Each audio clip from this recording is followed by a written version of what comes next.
there is a version of you that is still waiting. Waiting for an apology that will never come. Waiting for someone to finally explain why they left, why they lied, why they stopped loving you the way they used to. You have rehearsed the conversation 100 times in the shower, in traffic, at 3 in the morning, when the silence in your room feels louder than any sound. And somewhere inside you believes that if you could just get the answer, the missing piece, the reason, the pain would finally stop. But here is the uncomfortable truth almost no one wants to hear. That conversation you are waiting for would not heal you. Even if it happened exactly the way you imagined. Even if they said the words you have been begging to hear, the wound would still be there tomorrow morning. Because closure was never actually about them. And by the end of this, you will understand why the very thing you have been chasing is the reason you have not healed. Most people think of closure as a locked door. Somewhere out there is a key, and if they can just find it, obtained through an explanation, an apology, a confrontation, a final conversation, the door will open, and the past will finally be sealed away. This idea feels so intuitive that almost nobody questions it. But psychologically, it is one of the most persistent illusions the human mind constructs. Because closure was never a door. It was never something that exists outside of you, waiting to be handed over by another person. And the moment you understand this, everything about how you grieve, how you love, and how you release the past begins to change. Picture a woman named Elena. 3 years after her divorce, she still keeps a single question alive like a small flame she refuses to let go out. Why did he stop trying? She has replayed their final year together so many times that the memories have started to blur into something closer to myth than fact. She tells herself that if she ever gets the real answer, she will finally be able to move on. So she waits. She checks his social media less than she used to, but still enough. She imagines the conversation where he finally admits what she has always suspected. And in that imagined moment, she pictures herself feeling free. But 3 years have passed, and the freedom never comes, because she is not actually waiting for him. She is waiting for permission to stop hurting, and she has unconsciously decided that only he can give her that permission. This is where psychology becomes uncomfortable, because Elena is not weak, and she is not irrational. She is behaving exactly the way the human brain was built to behave. Our minds are prediction machines. Neuroscientists describe the brain as constantly building models of cause and effect, because unresolved cause and effect feels dangerous to a nervous system wired for survival. When something painful happens without a clear explanation, the brain treats the missing explanation as an open threat, not a closed memory.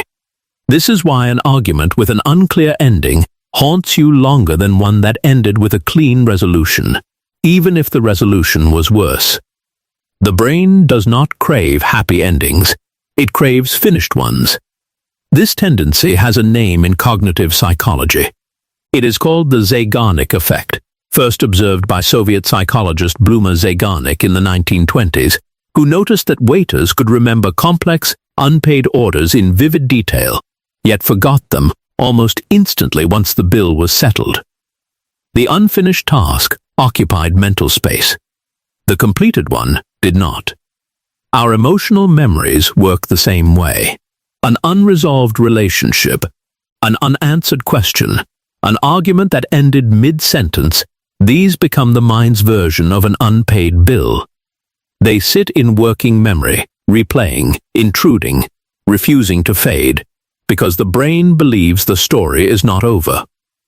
But here is the deeper layer, the part almost no one talks about. The unfinished story is not actually about the other person's silence. It is about your nervous system's discomfort with ambiguity. And ambiguity, biologically speaking, has always meant danger. For most of human history, uncertainty about a threat, an unclear sound in the dark, an unclear intention from a rival tribe, was more dangerous than a known threat. Evolutionary psychologists point out that our ancestors who treated ambiguous situations as urgent and unresolved were more likely to stay alert and survive than those who shrugged them off. That hypervigilance kept them alive. But that same wiring, thousands of years later, is now firing inside you over a relationship that has already ended, transforming emotional pain into something your brain treats as an active, ongoing emergency. This is why closure feels so urgent. It is not simply sadness. It is your nervous system sounding an alarm that something is still unresolved, still open, still dangerous. And so you keep reaching for the one thing you believe will silence the alarm. An explanation. But something even more dangerous is happening beneath the surface, because the explanation you are chasing was never designed to end the alarm. It was only ever designed to distract you from it. Carl Jung offered a perspective on this that most people never encounter, because it contradicts almost everything modern self-help culture tells us about healing. Jung believed that psychological wounds are rarely healed by external resolution. They are healed by integration. In Jungian psychology, when something painful happens, the mind often splits the experience into a fragment that gets pushed into the unconscious, into what Jung called the shadow, simply because the conscious mind cannot make sense of it yet. You do not heal by retrieving a missing fact from someone else. You heal by turning inward and finally making sense of the fragment yourself, absorbing it back into a coherent understanding of who you are. Closure, in this view, was never something given to you. It was something you were always meant to construct. This reframe changes everything, because it means the person you are waiting on has no actual power over your healing. They never did. The apology you imagine receiving is not a key. It is a story your mind invented to give the discomfort somewhere to go. And even in the rare cases where someone does apologize, does explain, does finally say the words you have been begging for, something strange happens that almost nobody expects. Imagine for a moment that Elena finally gets her answer. He calls her, and he tells her the truth. He admits that he stopped trying because he fell out of love, because he was scared, because he did not know how to say it at the time. It is honest, it is direct, and it is exactly what she asked for. Watch closely what happens next, because this is the twist almost no one sees coming. She does not feel free. She feels worse, because now the vague ache she had learned to live around has become a specific, undeniable fact she has to fully absorb. The explanation did not close the wound.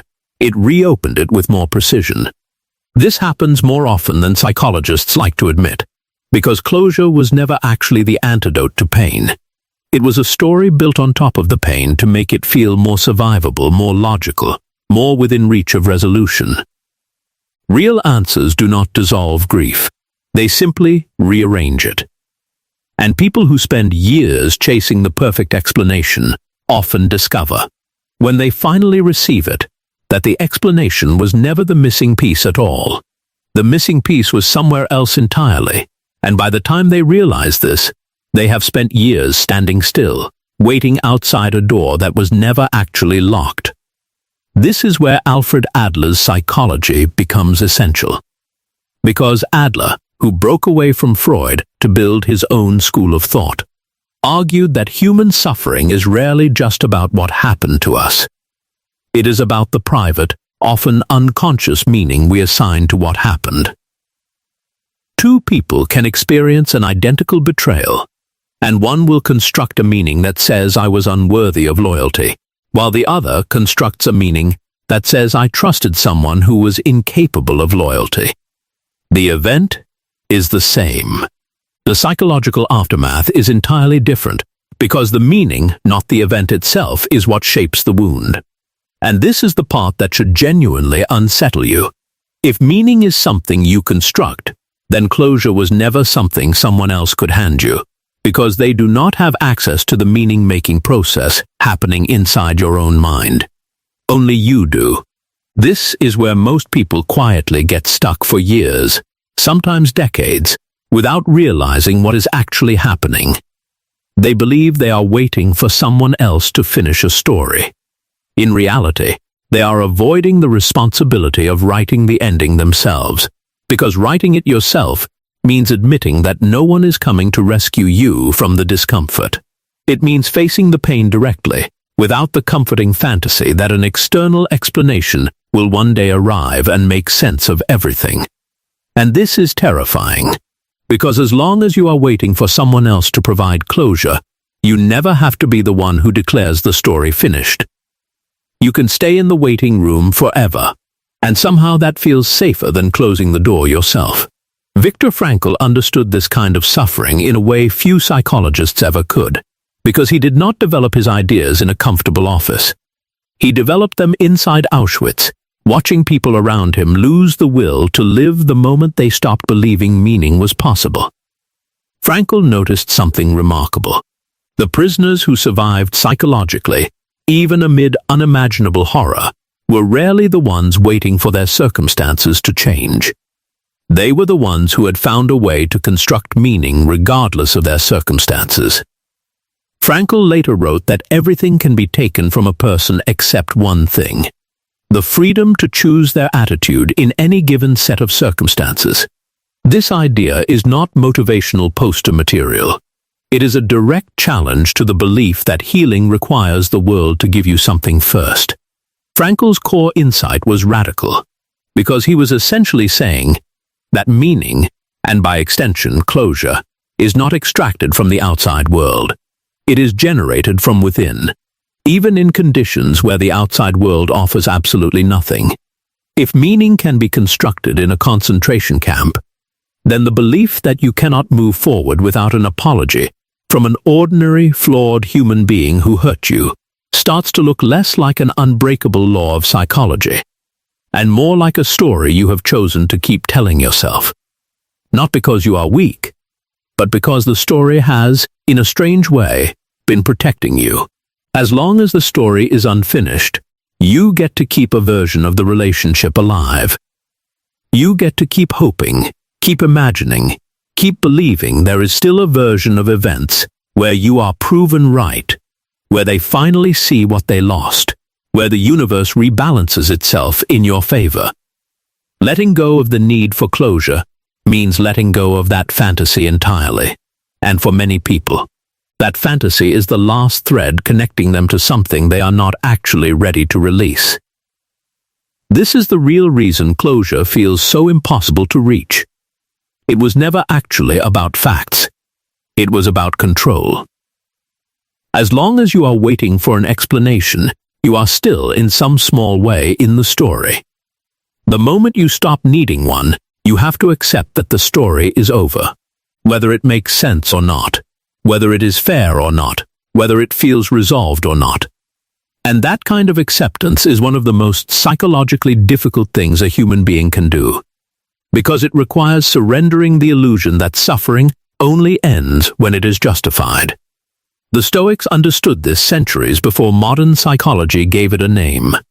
Epictetus, who was born into slavery and later became one of the most influential philosophers in Rome, built his entire philosophy around a single, uncompromising idea. Some things are within our control, and some things are not, and our suffering comes almost entirely from confusing the two. The explanation you want from another person is not within your control. Their willingness to apologize, to understand, to admit wrongdoing, none of it is within your control. What is within your control is the meaning you assign to what already happened, and the story you choose to build moving forward. Marcus Aurelius, writing privately to himself as Emperor of Rome, returned to this idea again and again, reminding himself that the obstacle is not what disturbs us, but our judgment about the obstacle. Seneca, in his letters, described peace as something achieved not by controlling outer events, but by no longer being enslaved to the need for them to unfold a certain way. None of these men were writing self-help content. They were writing survival manuals for the mind, because they understood something that modern culture, with its emphasis on validation and vindication, has largely forgotten. The need for external closure is not a sign of unhealed pain. It is the mechanism that keeps the pain circulating. Every time you replay the story, hoping this time it will finally make sense, you are not processing the wound. You are re-injuring it, keeping the neural pathway active, keeping the nervous system convinced that the threat is still unresolved. This is where neuroscience quietly confirms what philosophy predicted thousands of years earlier. Every time a painful memory is recalled, it becomes temporarily unstable in the brain, a process researchers call reconsolidation. In that unstable window, the memory can be re-encoded, either with the same emotional intensity, or with new context that begins to soften it. This means that repeatedly replaying an unresolved memory, hoping for a different resolution, does not fade it. It strengthens it, because each replay reinforces the same emotional charge instead of introducing anything new. The brain is not moving toward healing during those late-night mental rehearsals. It is, quite literally, rehearsing the wound. This is the moment when most people realize the uncomfortable core of everything psychology has been circling around. Chasing closure is not the opposite of being stuck. It is the mechanism of being stuck.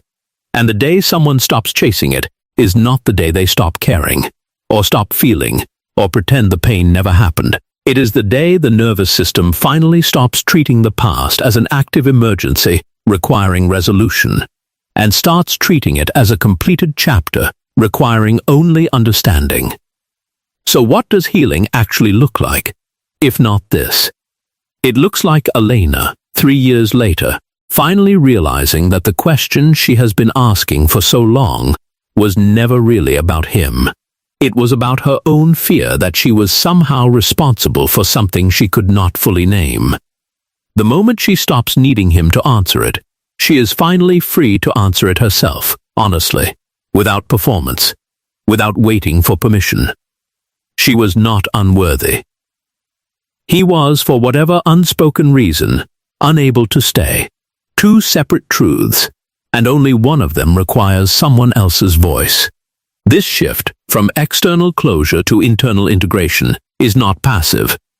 It requires actively reauthoring the story in your own mind, not with fantasy, but with honesty. It means allowing the story to end in ambiguity if ambiguity is simply the truth. Because sometimes the honest answer is that people leave, hurt, disappoint, and disappear without ever fully explaining why. And that unfinished quality is not a flaw in your healing. It is simply the shape reality sometimes takes. The nervous system, over time, can learn to tolerate that shape, not by force, but through repeated exposure to the idea that unresolved does not mean unsafe. This is the deeper, more uncomfortable form of maturity that closure culture rarely mentions. Growth is not always about getting the answer. Sometimes it is about developing the internal stability to live fully without one. Jung called this individuation, the lifelong process of becoming a complete, integrated self, not by eliminating the painful, unresolved fragments of your past, but by learning to hold them without needing them to be resolved from the outside. A person who has done this work does not forget what happened to them. They simply stop needing the world to confirm it happened the way they believe it did. The day you stop chasing closure is not a single dramatic moment. It rarely looks like a breakthrough. It looks like waking up one ordinary morning and realizing the imagined conversation has not played in your head for a while. It looks like seeing their name and feeling nothing sharpen in your chest. It looks like no longer needing the story to end a certain way in order for you to feel like you are allowed to move forward. It is quiet, undramatic, and almost always noticed only in retrospect, the same way you notice a wound has healed not by watching it close, but by realizing one day you forgot it was ever there. There is one more layer to this, and it is the one that tends to surface only after everything else has been understood. Letting go of the need for closure does not mean the relationship stops mattering. It does not mean the love was fake, or the friendship was meaningless, or the years you gave someone were wasted simply because there was no tidy ending. Some of the most significant chapters of a human life close without ceremony. A parent's love goes unspoken until it is too late to say it out loud. A friendship fades through nothing more dramatic than distance and silence. A relationship ends in a single ordinary conversation that neither person realizes at the time is the last one. This is not a flaw in how life works. It is simply how most of life actually works. And the sooner the nervous system stops treating this as an exception to be corrected, the sooner it stops living in a state of low-grade emergency, waiting for a resolution that was never part of the original design. Perhaps the real question was never why did they do this to me? Perhaps it was always, what story am I still telling myself in order to avoid finishing this on my own? If this kind of psychology, the kind that sits with you long after the video ends, is something you genuinely value, consider subscribing for more.